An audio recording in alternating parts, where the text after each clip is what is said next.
Hürmetli vatandaş, bugünkü leksiyalarımızı başlaymayız. Leksiyada sırağa giriyoruz.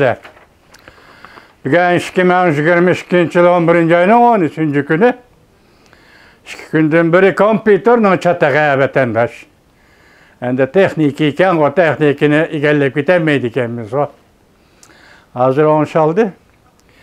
Vaziyet ata 14-15 Bali Dao aralada Amerika Qo'shma Shtatlarining prezidenti Joe Biden Jungoning reis Xi Jinping bilan ko'rishdi. Undan avval Misrda havo klimat o'zgarishi yig'iniga qatnashdi.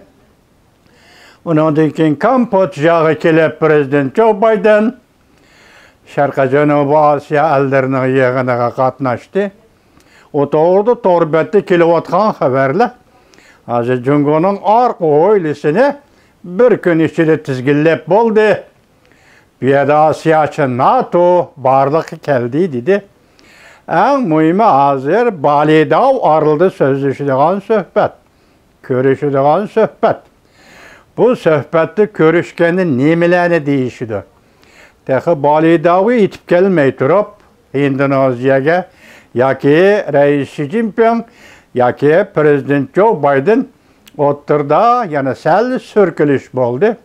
O sürkülüşten sebebi şu oldu ki vatandaş Amerika Qo'shma Shtatlari Aksaray bexatarlik maslahatchisi Jack Sullivan shunda dedi ki biz bu qatim Bali Dao suhbatida o'tirg'i tushgan masalalar, masalan, eng muhimi Tayvan masalasi Doğrusu da o'tirg'i tushgan masalalar nimalarni so'zlashdik, nimalar o'tirg'i tushdi, biz buni Tayvan tarafga uqtirmaymiz dedi. Jack Sullivan shundaqdi, bundaqdi, bu mandaq bir shakl oladi vatandash. Agar suhbatning butun jarayoni, suhbati so'zlashilgan gaplar Tayvanga munosabatlik. Tayvan tarafga uqtiriladigan bo'lsa, u vaqtda Tayvanning o'rni davlatlik o'rinda turib qoladi. Yaki devletlik oranğa kötürülgen buladı vatandaş. Bunun Jungo'luklar sakrab ketib bayonotchi Javlijan biz bunda aqibet ve bunda söhbeti qabul qilolmaymiz. Yaki neticesini.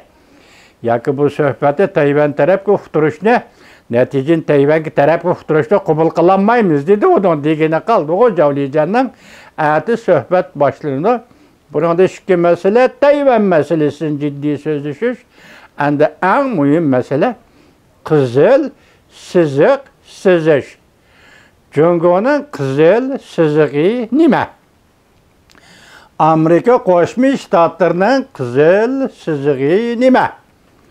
Buran prezident Obamaga ma'lum prezident bo'lib turgan chaqlarda navbatdagi prezident Joe Biden Xi Jinping bilan ko'p qatim ko'rishgan edi. Bu qatim hesapta telefon söhbetini qo'shganda 2 yil ichida Bali Dao'da 100 ko'rishadiganligini hesab qilganda 6 qatim Jungo'ning davlat rahbari Xi Jinping bilan ko'rishdi. Endi bu 6 qatim bu yerda o'tirg'i chiqayotgan bir so'z qizil siziq sizimiz.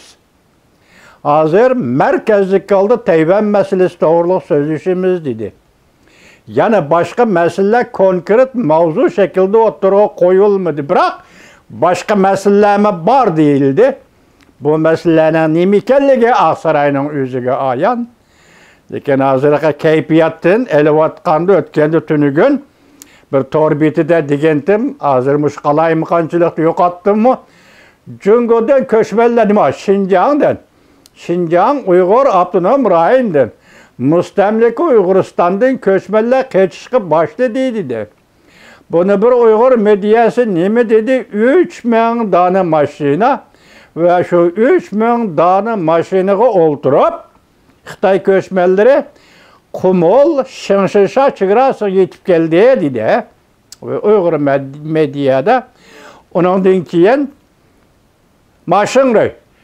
Şinjan Uygur Abnum rayonunun gubernatör Mao Shungrey hizmet tekşürüp Kumulga badi, Çigara Şınşışaga badi dedi. Bunun özü bir ciddilik vatandaş. Bu noqılaldı, virus meselesi siz ötkeni 20 kişi dedik o. Merkezden üzerine ilan kılığını 20 kişi, onun evveli ilan kılığını 97 kişi.